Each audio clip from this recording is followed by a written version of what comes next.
नमस्कार। तो आज प्रशांत जी फिर हमारे साथ हैं अपने शो के लिए और आज हम लोग बात कर रहे हैं पिछले हफ्ते हुई तमाम घटनाओं की रोशनी में इस सवाल को समझने के लिए कि क्या राहुल गांधी के सामने भारतीय जनता पार्टी थोड़ा गड़बड़ा गई है।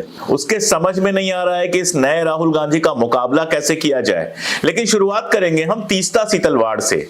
आप जानते हैं तीस्ता सीतलवाड़ को गुजरात दंगों के मामले में जेल भेजा गया था, फिर उनकी जमानत हो गई थी। कल अचानक से खबर आई कि गुजरात हाई कोर्ट ने उनकी जमानत रद्द कर दी है और उनको तुरंत हाजिर होने के लिए कहा है।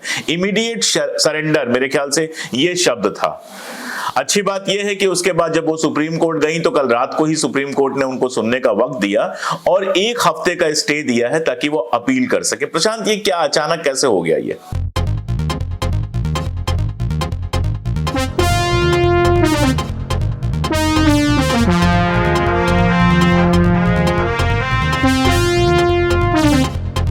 देखिए, ये अच्छी बात है कि तीस्ता को रात के 9:30 बजे सुप्रीम कोर्ट ने विशेष सुनवाई करके उनको जमानत दे दी, जो उनका हक है। और सुप्रीम कोर्ट का अपना सिद्धांत है कि bail is the rule and jail is exception. लेकिन हम पिछले कुछ समय से देख रहे हैं कि ये सिद्धांत काम नहीं कर रहा है। और एक बहुत चिंताजनक बात जो इस पूरे प्रकरण में सामने आती है वो गुजरात जुडिशरी की स्थिति क्या है। और पिछले कई वर्षों से आप देखिएगा कि गुजरात जुडिशरी किन मामलों में जो है वो रिलीफ देती है, किन में नहीं देती है। तो आमतौर पर केंद्र सरकार के या बीजेपी के या ऐसे कोई मामले होते हैं तो गुजरात सरकार से रिलीफ नहीं आ रही है। ये चिंता की बात है, राष्ट्रीय स्तर पर चिंता की बात है कि गुजरात की जुडिशरी में क्या बात है ऐसी। नरोडा पटिया के जजमेंट में अशोक जी, मैंने एक इंटरव्यू किया उन जज का जो रिटायर हो चुकी हैं, और उन्होंने बताया मुझे कि उनको लगातार थ्रेट्स आती रहीं। अब नहीं आती लेकिन लगातार थ्रेट्स आती रहीं। तो ये जो परिपाटी है कि गुजरात में जो जज डरते हैं, चाहे राहुल गांधी का मामला उठा लीजिए, किसी और का मामला उठा लीजिए, आप गुजरात से देखिएगा कि एक डायरेक्शन है जजमेंट्स का। तो सुप्रीम कोर्ट को एक कम से कम मतलब मैं ये कहना चाहता हूँ कि सुप्रीम कोर्ट को गुजरात में एक फैक्ट फाइंडिंग मिशन भेजना चाहिए। जजेस जाएं, सीनियर लॉयर जाएं, एक कमीशन जाए और जजों से बात करें कि क्या मामला है। मैं तीस्ता की एक और बात नहीं कर रहा हूँ, आप पिछले 10 जजमेंट उठा के देख लीजिए, आपको एक ट्रेंड दिखाई दे रहा है। ये चिंताजनक है कि गुजरात की जुडिशरी क्या किसी दबाव में काम कर रही है। तो ये है, बाकी तीस्ता को रिलीफ मिली, अच्छी बात है। राहुल गांधी का आपने जिक्र किया, राहुल गांधी के मामले में क्या हो रहा है? बहुत दिनों से कोई खबर ही नहीं आई। राहुल गांधी के मामले में जज साहब वेकेशन पे थे, हाँ। उन्होंने मुलतवी किया हुआ है, अब वो ऑर्डर रिजर्व है, सही टाइम पर इशू किया जाएगा। हाँ, इसलिए मैं कह रहा हूँ कि कहीं कोई, और राहुल गांधी का जो मामला है, देखिए उसकी मेरिट में जो भी हो, मैक्सिमम पनिशमेंट देना, और वो भी 2 साल का पनिशमेंट देना। किसी भी जज से आप पूछ लीजिए, राहुल गांधी पहले व्यक्ति जिनको मैक्सिमम पनिशमेंट मिला है उसमें, तो जाहिर सी बात है कि वो मैक्सिमम पनिशमेंट उतना है कि जो डिस्क्वालीफाई करने के लिए है। बिल्कुल, मैं मैं जज साहब के इंटेंट पे नहीं जा रहा हूं जिन्होंने ये 2 साल का सजा दिया, लेकिन वो कोइंसिडेंस ऐसा है कि उससे उनका निष्कासन हो गया। तो और आमतौर पे ऐसे मामलों में 15 दिन की, 20 दिन की सजा दी जाती है। मैं याद दिला दूं कि कल्याण सिंह को कंटेम्प्ट ऑफ कोर्ट की, सुप्रीम कोर्ट के कंटेम्प्ट ऑफ कोर्ट की सजा हुई थी, वो भी इस मामले में कि उन्होंने एफिडेविट दिया था, सत्यापित एफिडेविट दिया था सुप्रीम कोर्ट में कि मैं बाबरी मस्जिद की रक्षा करूंगा मुख्यमंत्री रहते हुए, और बाबरी मस्जिद गिर गई। सुप्रीम कोर्ट ने उनको क्या सजा दी कि कोर्ट उठने तक आप खड़े रहेंगे कोर्ट में, जो स्कूल में बच्चों को सजा मिलती है।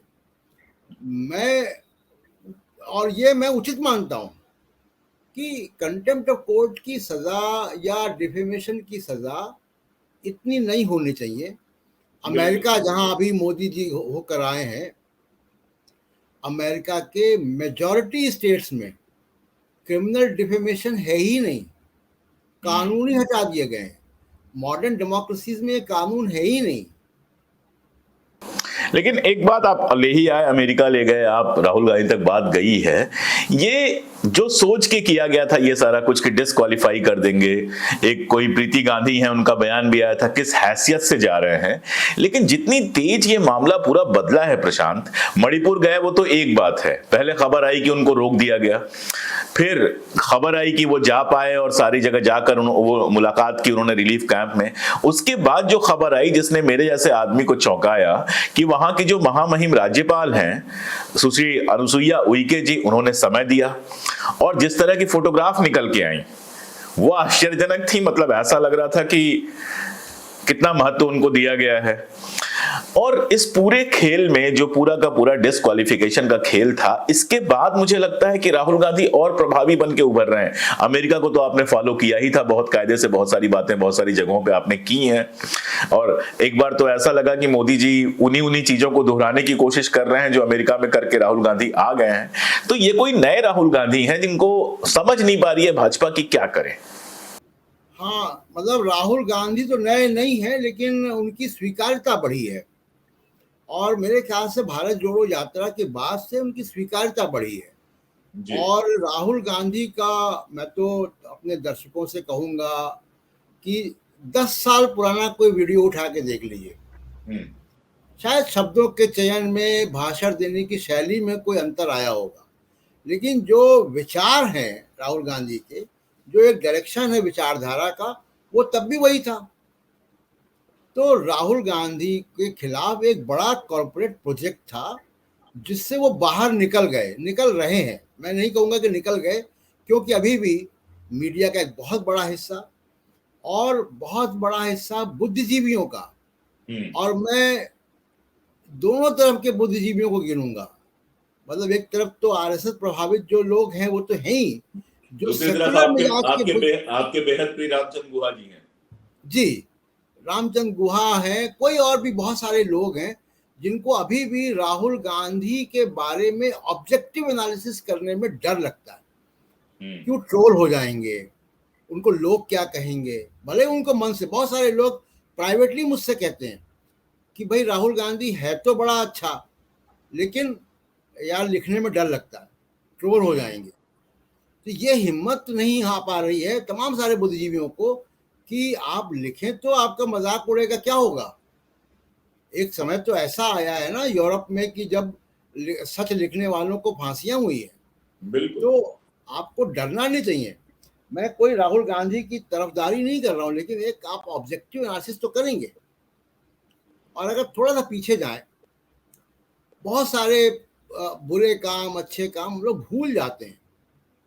विश्वनाथ प्रताप सिंह के 3 चरण हैं उनकी राजनीति के। एक उत्तर प्रदेश के मुख्यमंत्री रहते हुए, एक वो केंद्र में मंत्री हुए और उसका बगावत करके निकले और बोफोर्स का मुद्दा उठाया, और तीसरा मंडल कमीशन का उन्होंने वो किया।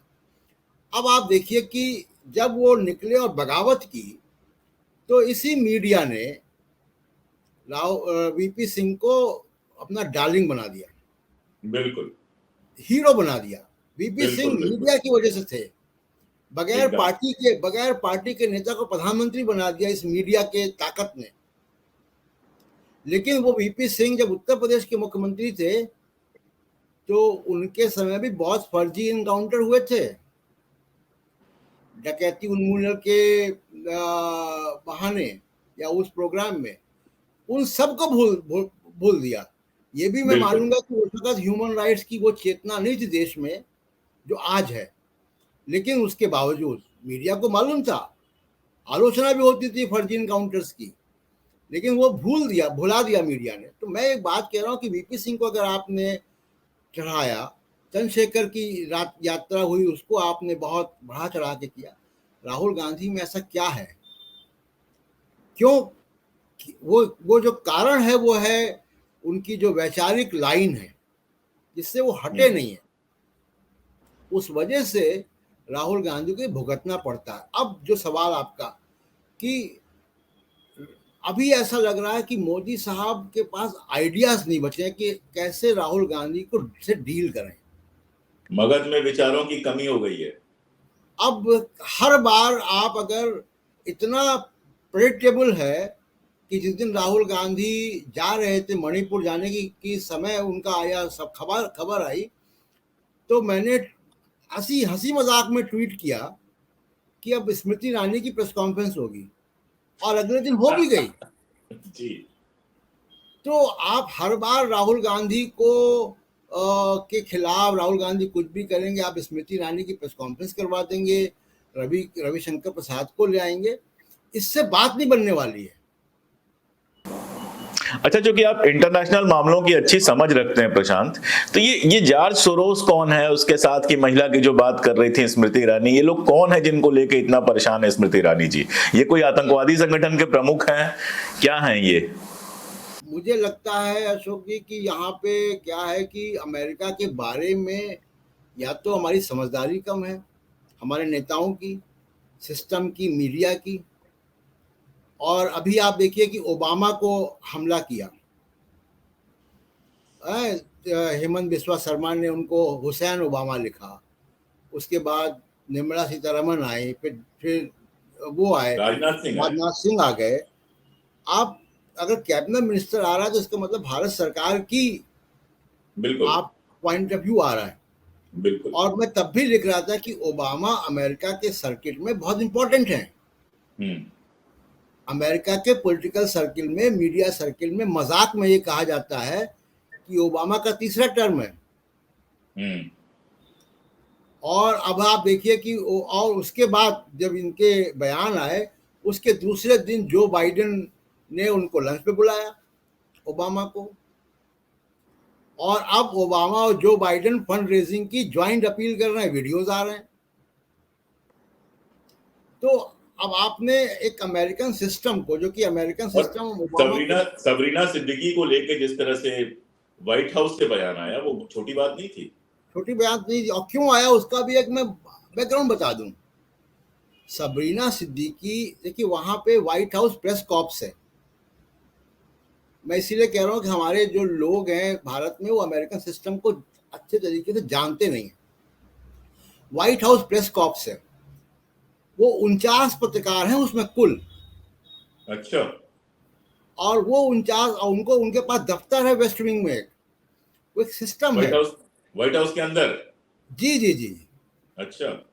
और वो व्हाइट हाउस को अगर प्रेस कॉन्फ्रेंस करनी होती है, जो प्रेस सेक्रेटरी आई थी, उनको उनके दफ्तर से व्हाइट हाउस प्रेस कॉर्प्स को मैसेज जाता है कि भाई नरेंद्र मोदी और जो बाइडेन प्रेस कॉन्फ्रेंस करेंगे, 2 सवाल आएंगे, आप 2 पत्रकारों को नॉमिनेट करो। तो वो केवल वॉल स्ट्रीट जर्नल को सबरीना रिप्रेजेंट नहीं कर रही थी, वो व्हाइट हाउस प्रेस कॉर्प्स को रिप्रेजेंट कर रही थी। वो क्वेश्चन उन लोगों से डिस्कस हुआ, इसलिए व्हाइट हाउस प्रेस कॉर्प्स ने बयान दिया कि वो हमारे बिहाफ में सवाल पूछ रही थी। और उसके बाद व्हाइट हाउस प्रेस एसोसिएशन, वो भी बड़ा संगठन है, उन्होंने बयान दिया। तब प्रेस सेक्रेटरी को बयान देना पड़ा। और white house press corps Ashok इतना शक्तिशाली, जिसको प्रेसिडेंट ऑफ अमेरिका का एक्सेस है, जिसका दफ्तर है व्हाइट हाउस में, उसका जो प्रभाव है वो तीसरी दुनिया के कई देशों के सरकारों से ज्यादा है अमेरिका में। तो इसलिए मैं कह रहा हूँ कि बहुत मतलब समझदारी की बात नहीं हुई है जो जिस तरीके से आपने ये किया है, क्योंकि अमेरिका से हमारे केवल हथियारों की खरीद फरोख्त के दोस्ती नहीं है, वो दोस्ती बहुत व्यापक है, पहली बात। दूसरी बात कि अमेरिका को, यूरोप को, या दुनिया में किसी को, या भारत की जनता को गुजरात के किसी जज साहब से नहीं पूछना है कि राहुल गांधी से इंगेज कैसे करें, ना उसको लोकसभा के स्पीकर से पूछना है।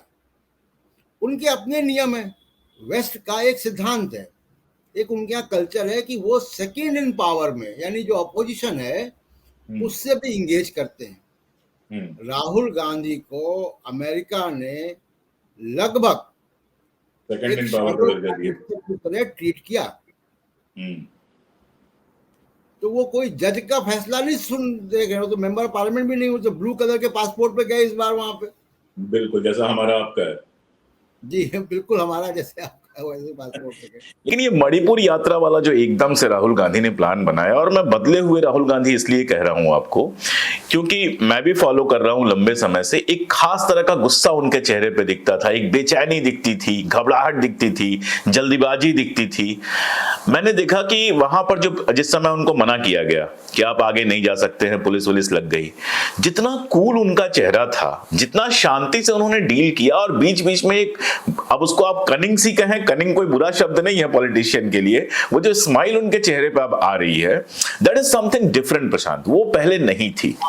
वो पहले नहीं थी, उसका एक वजह है।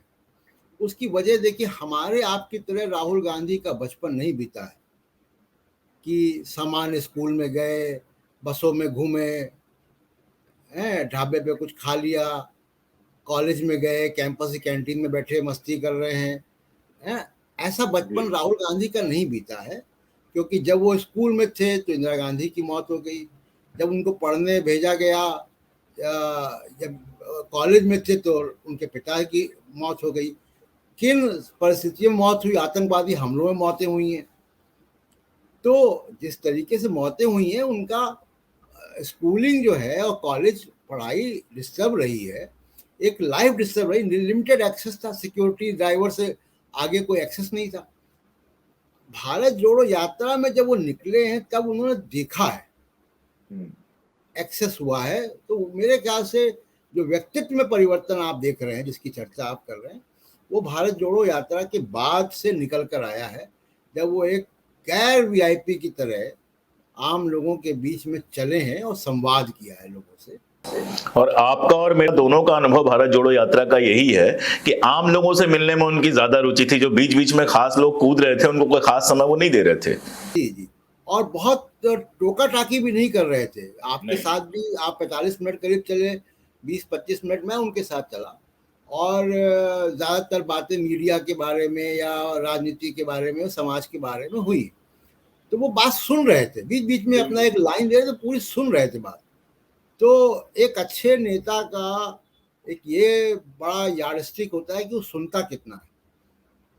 और ये मणिपुर में और उसके पहले भी, अभी जब वो जा रहे हैं, ट्रक में गए, मुखर्जी नगर में जिस तरह से पहुंच गए, वहां पहुंच गए जहां पे उसका मोटरसाइकिल का काम होता है, वहां पहुंच गए, और वहां जो बिहेवियर दिख रहा है ना, वो इम्पोजिंग बिहेवियर नहीं है।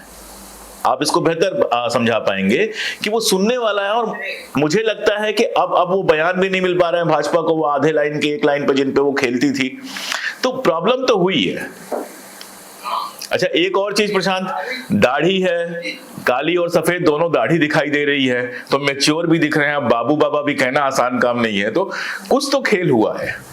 हाँ, काफी आज उसमें बड़ी अहम बात यह है कि देखिए, मैं उसको कह रहा हूँ कि ये भारत जोड़ो, बहुत सारे लोग मैं दूसरे वीडियोस में जाता हूँ तो बड़े लोग कमेंट करते हैं कि राहुल गांधी को दूसरी भारत जोड़ो यात्रा करनी चाहिए। मैं कहता हूं कि यही दूसरी भारत जोड़ो यात्रा है। एग्जैक्टली। मणिपुर में जाना, मोटरसाइकिल मैकेनिक के पास जाना, गीग वर्कर्स के साथ जाना, कॉलेज में कंपटीशन के बच्चों के साथ उठना बैठना, ये भी भारत जोड़ो यात्रा का दूसरा वो है। बिल्कुल। और ये बहुत अच्छा है, बहुत अनऑर्गेनाइज्ड है। ट्रक में बैठ के चले जाना, अमेरिका में ट्रक में बैठ के चले गए, तो ये बहुत अच्छा है। और ये जो इंगेजमेंट है, देखिए हमारे देश को जरूरत क्या है? सब कुछ है हमारे पास। हम एक अच्छी इकोनॉमी है, बहुत अच्छा ब्रेन हमारे पास है, बहुत अच्छे टेक्नोक्रेट, साहित्य में, पत्रकारिता में, किसी भी फील्ड में आप जाएं, कला क्षेत्रों में हमारे पास बहुत अच्छे टैलेंट है। लेकिन पिछले कुछ, और अब भारत की कहानी आगे कहाँ जानी है? भारत की कहानी आगे जानी इनोवेशंस में। हम इनोवेट कितना करते हैं? हम चैट जीपीटी बना पाते हैं कि नहीं बना पाते हैं? क्यों जिन देशों में चैट जीपीटी बन रहा है, गूगल, ट्विटर, फेसबुक बन रहा है, वहां पे कोई अखलाक के पीछे नहीं भाग रहा है, कोई लिंचिंग नहीं हो रही है, वहां कोई पहलू खान नहीं हो रहा है। उनकी सोसाइटी में बड़ी कामनेस है, ठंडक है, आप जाएंगे सड़क पे, आपको देख के कोई मुस्कुरा देगा, नजर मिलेगी तो। भारत में अभी ये नहीं हुआ है। भारत में एक ठहराव की जरूरत है भारत के समाज को, ताकि वो अपना टैलेंट निखार के ला सके। अभी ये इनोवेशन इसीलिए नहीं हो रहा कि इतना तनाव है, इतना रेस्टलेसनेस है भारत के समाज में। हेडलाइन टू हेडलाइन हम भाग रहे हैं, आज ये हेडलाइन तो कल वो हेडलाइन, तो कल कॉमन सिविल कोड, तो परसों कोई मंदिर का मामला आ जाए, कोई मस्जिद का मामला आ जाए, कोई सिंगौल आ जाएगा, कोई अतीक अहमद आ जाएगा। मतलब हमारे समाज में इतना हड़कंप मचा हुआ है चारों तरफ। जरूरत यह है, जैसे मान लीजिए कि आप लेखक हैं, आपके घर में कोई ठोका पीटी चल रही हो, बगल के घर में भी, आप लिख नहीं पाएंगे। बिल्कुल। तो एक ठहराव चाहिए। मुझे लगता है कि राहुल गांधी की राजनीति उस ठहराव की गुंजाइश है उसमें, और जिस दिन वो ठहराव भारत के समाज को मिलेगा, अशोक, मैं कह रहा हूं कि चमत्कार होगा यहाँ पे इस देश में। जिस दिन शांति हो गई, जिस दिन देश में दंगे फसाद नफरत फेसबुक से कम हो गई, मैं ये नहीं कह रहा हूँ खत्म हो जाए, ये तो एक स्वतः ह्यूमन नेचर है, लेकिन कम हो जाए, अगर उसका टेम्परेचर थोड़ा कम हो जाए, आप देखिए कि कितना टैलेंट है जो बाहर निकल के आएगा और दुनिया को हम पीछे छोड़ेंगे। लेकिन ये सब होगा तो फिर हमारे मोदी जी का क्या होगा, जो वही दिन चुनते हैं मेट्रो में चलने के लिए, मेट्रो में अकेले बैठते हैं, फिर अगल बगल भाजपा के कुछ कार्यकर्ता आ जाते हैं, फिर उसी यूनिवर्सिटी में भाषण देते हैं जहां उनका दावा है कि वहां से उनकी डिग्री मिली हुई है, लेकिन उनकी डिग्री की, उनके स्टूडेंट होने की चर्चा कुलपति तक नहीं करते हैं। उनका क्या होगा? वो तो इसी गहमा गहमी, इसी पागलपन का जो माहौल है और इवेंट क्रिएट करने का, उसी में फल फूल रहे हैं। हाँ, वो जैसे हम लोग, मतलब शायरों की भाषा है कि कागज के फूल में खुशबू नहीं होती, तो वो बनावटी है बहुत, और बनावटी बात में वो बात आएगी नहीं। अभी मैं, अगर ये जो आपसे हमारी बात हो रही है, अभी हम लोग इसी बातचीत को स्क्रिप्ट कर दें और स्क्रिप्ट करके टेलीप्रॉम्प्टर पे पढ़ें, तो हमारे जो दर्शक हैं वो बोर हो जाएंगे। तो वो स्क्रिप्टेड बहुत ज्यादा स्क्रिप्टेड है, स्क्रिप्टेड बहुत ज्यादा है। स्क्रिप्टेड होता है कि मतलब ठीक है, आप हमारा इंटरव्यू कर रहे हैं, हम आपसे बात कर रहे हैं, और हम लोग आपस में थोड़ा तय करते हैं कि चलो आज मणिपुर में बात करेंगे, अमेरिका में बात करेंगे, ये बातें तय होती है। लेकिन एकदम स्क्रिप्टेड बातचीत नहीं है ना, कि हमने तय किया हुआ कि हम ये बोलेंगे, इस तरफ देखेंगे, वो गुलदस्ता देगा, ये बोलेगा। इतना स्क्रिप्टेड अगर आप कर देंगे तो वो नेचुरल नहीं लगेगा, उसमें संवाद नहीं हो पाता। तो मोदी जी के साथ प्रॉब्लम क्या हो गई कि स्क्रिप्टेड हो गया, और स्क्रिप्टेड के साथ साथ बहुत रिपीटेटिव हो गया। यानी अगर आप देखिए कि मोदी जी के बहुत बड़ी प्रशंसक तवलीन सिंह, उनका कॉलम इंडियन एक्सप्रेस में है, मैं जरूर पढ़ता हूं क्योंकि मुझे मालूम पड़ता है कि उधर क्या चल रहा है। आज उन्होंने भी लिखा इस बात को, आज सुबह की कॉलम में इंडियन एक्सप्रेस में, कि मोदी जी रिपीटेटिव हो गए, वही बात भोपाल में बोल रहे, वही अमेरिका में बोल रहे। तो ये उनके साथ एक समस्या मोदी जी। अच्छा, अगर इसका ठीक उलट देखें प्रशांत, तो राहुल बिल्कुल भी रिपीट नहीं कर रहे हैं। आप अगर देखें तो मणिपुर में जो उनका व्यवहार है, जो बातें कर रहे हैं, वो बिल्कुल अलग कंटेक्स्ट में कर रहे हैं, तो अलग तरीके से कर रहे हैं। लेबर्स के बीच में गए तो वो अलग तरीके से, अमेरिका में गए तो उनका पूरा बोलने का तरीका, पूरा सारा कुछ बिल्कुल अलग था, तो काफी फ्रेश लग रहा है। मैं आखिरी सवाल पे आपसे आ रहा हूं और मैं थोड़ा इसका लंबा जवाब आपसे चाहता हूं। आगे की भारतीय राजनीति को आप कहां जाते हुए देख रहे हैं? मैं 2024 के चुनाव की तरफ भी इशारा कर रहा हूं। आप अभी यहां बैठकर क्या देख पा रहे हैं और कहां तक देख रहे हैं? खासतौर पर राहुल गांधी को केंद्र में रख के मैं ये बात चाहूंगा। और एक और बात की, कांग्रेस ने जो ये सिस्टम डेवलप किया कि एक फुल टाइम अब प्रेसिडेंट है उनके पास, मल्लिकार्जुन खड़गे, जो बिल्कुल दिखाई दे रहे हैं कि प्रेसिडेंट है, ऐसा नहीं कि बस बना के बिठा दिया गया, रोज मीटिंग्स कर रहे हैं, रोज उनकी बातें आ रही हैं। और एक बड़ा मजेदार हुआ, एक पत्रकार के तौर पे आपके लिए भी मजेदार होगा, छत्तीसगढ़ में जिस तरह से उप मुख्यमंत्री बनाया गया और किसी सूत्र को पता नहीं था, मतलब घोषणा होने के बाद लोग आश्चर्य व्यक्त कर रहे थे या मजाक उड़ा रहे थे या खुशी कर रहे थे, उसके पहले किसी सूत्र से कोई खबर नहीं आई थी। तो ये समझ में आ रहा है कांग्रेस ने अपनी मशीनरी को थोड़ा दुरुस्त तो किया है, एक तरफ सांगठनिक मशीनरी को, दूसरी तरफ उनके पास एक राहुल गांधी है जिनके पास कोई पद नहीं है, और पद नहीं होने के अपने फायदे भी होते हैं, नुकसान भी होते हैं, और वो पूरी तरह से एक दूसरे तरह की पॉलिटिक्स कर रहे हैं, मरहम लगाने की पॉलिटिक्स, लोगों को मिलने की पॉलिटिक्स, समझने की पॉलिटिक्स। सारा कुछ इंटरनेशनल फोरम पे जाके बात कर रहे हैं, ये सारा कुछ। तो ये जो कॉम्बिनेशन एक तरफ बना है और एक तरफ जो मंत्रियों को ट्रायल आर्मी बना के छोड़ दिया गया है, एक ही चेहरा है, वही बातें हैं, वही मुद्दे हैं। इन दोनों के बीच की जो राजनीति होने वाली है, राज्यों के चुनाव होने हैं, उसके बाद केंद्र का चुनाव होना है, आप भारत की राजनीति को किधर जाते हुए देख रहे हैं? मैं थोड़ा लंबा जवाब चाहूंगा, 4-5-6 मिनट लेके। देखिए, एक तो बड़ी एक सामान्य सी बात है अशोक जी, कि क्या है कि जब हम 4 सूटकेस लेके ट्रेवल कर रहे हो और बगैर किसी सामान के ट्रेवल कर रहे हो जी, तो फर्क है ना। आपका मूवमेंट फ्री है, कहीं बैठ गए, कहीं खड़े हो गए।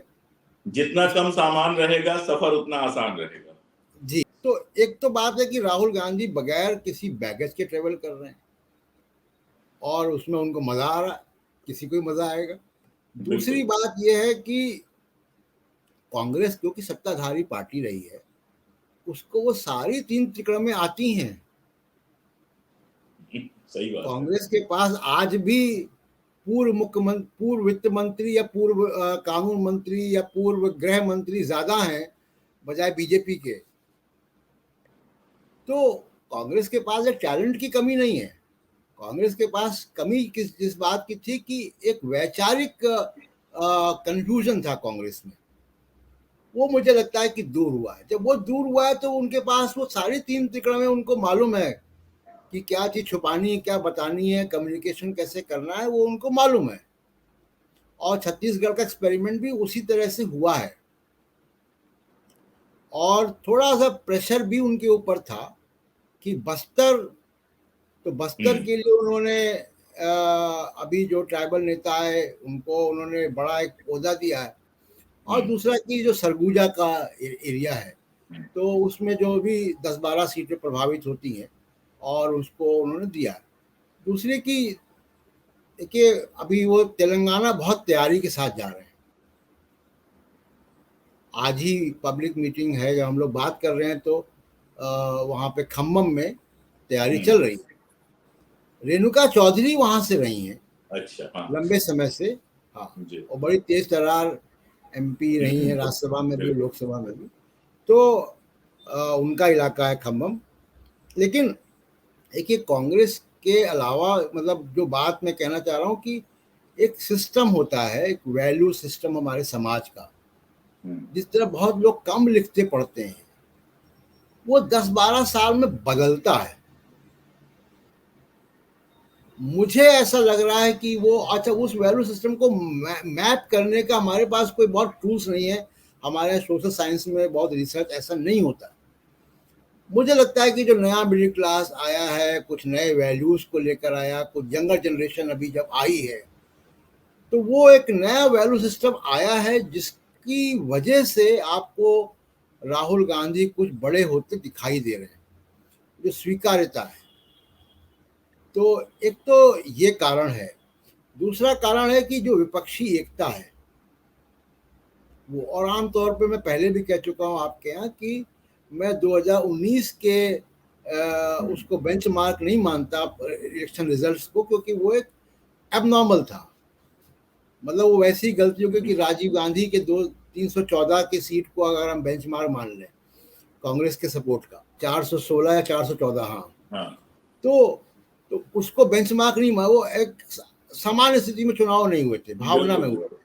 और वैसे चुनाव पुलवामा और बालाकोट के बाद 2019 में हुए थे, भावना में चुनाव हो गए थे। तो वो बेंचमार्क नहीं है। लेकिन विपक्षी एकता अगर 450 सीटों में 1-on-1 होता तो निश्चित मानिए कि बहुत बड़ी टक्कर होगी और कांटे की टक्कर होगी। अब एक तरफ तो ऑफिशियल मशीनरी है, मीडिया है, और मीडिया का रवैया नहीं बदलेगा।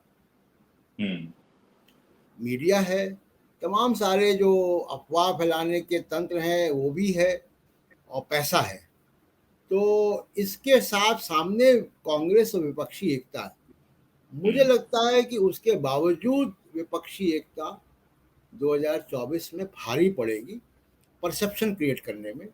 अब एक बात जो इन लोगों को सीखनी है कि मीडिया भी कई खेमों में बंट चुका है। अगर आप आंकड़ों को देखें तो लगातार ब्रॉडकास्ट मीडिया की जो क्रेडिबिलिटी है वो गिर रही है। हम्म, और जो डिजिटल प्लेटफॉर्म है, यूट्यूब है, उसकी बढ़ रही है और लगातार उसकी व्यूअरशिप बढ़ रही है।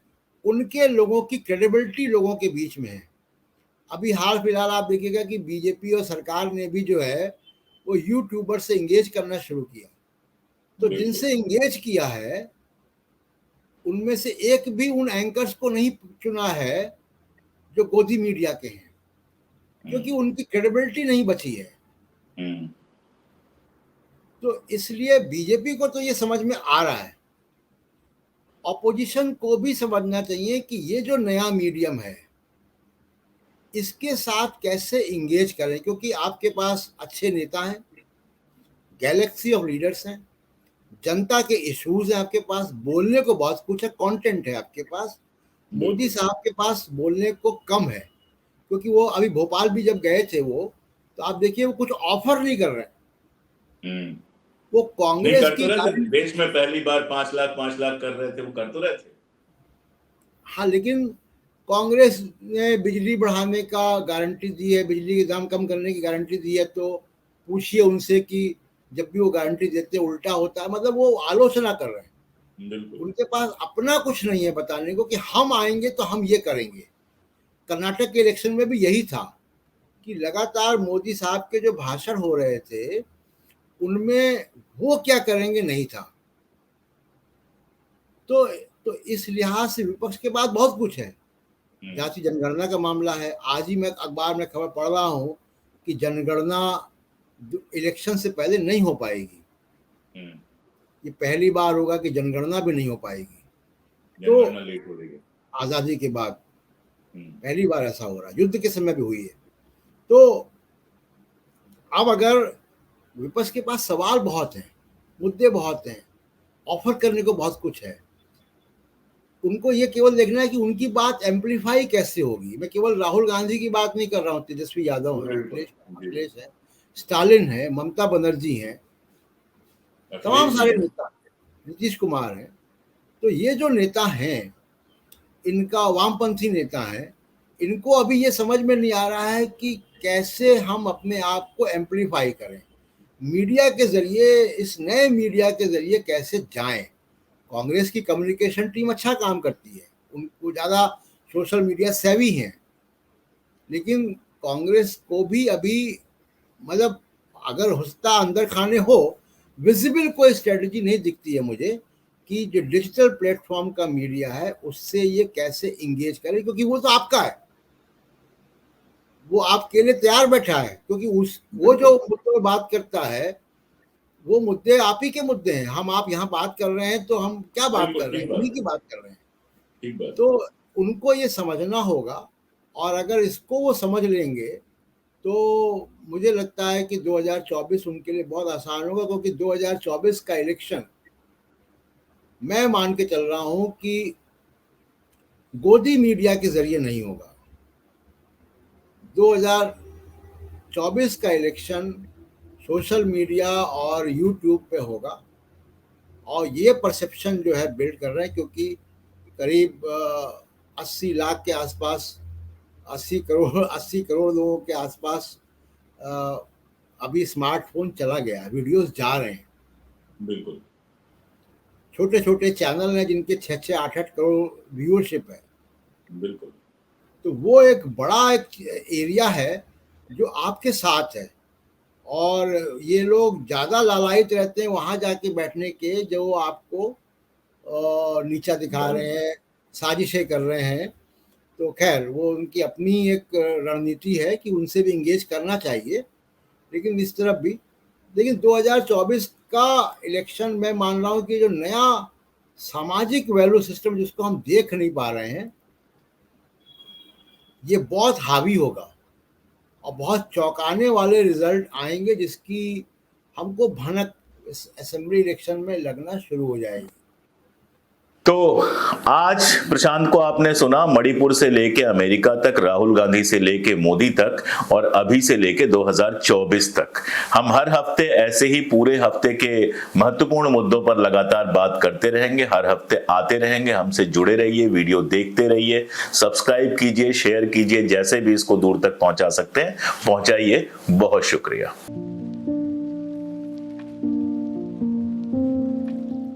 इस तरह के चैनल्स किसी सरकारी सहायता से नहीं चलते, किसी पार्टी की सहायता से नहीं चलते, या आपकी सहायता से चलते हैं। तो अगर आपको हमारे वीडियोस देखते हुए लगता है कि ये चैनल जिंदा रहना चाहिए, इस चैनल को सहयोग किया जाना चाहिए, तो बहुत सारे तरीके हैं। इस वीडियो के ठीक नीचे एक ऑप्शन आपके सामने आ रहा होगा ज्वाइन का, उसको क्लिक करके 89 रुपीज पर मंथ के सहयोग से आप हमसे जुड़ सकते हैं। इसमें कई सारी अलग से सुविधाएं हम देते हैं अपने मेंबर्स को। इसके अलावा जो वीडियो आपको पसंद आता है, आप देखेंगे उसके नीचे डॉलर का एक चिन्ह होता है, उसको दबाकर आप सुपर थैंक्स दे सकते हैं, हमारे वीडियोस को लोगों से शेयर कर सकते हैं, और जैसा मैंने कहा सब्सक्राइब तो जरूर कर लें। तो आप हमसे जुड़े रहें, हमारी कोशिश होगी कि हम लगातार जरूरी बातों पर, इतिहास की जरूरी बातों पर, वर्तमान की जरूरी बातों पर सच कहते रहें। शुक्रिया।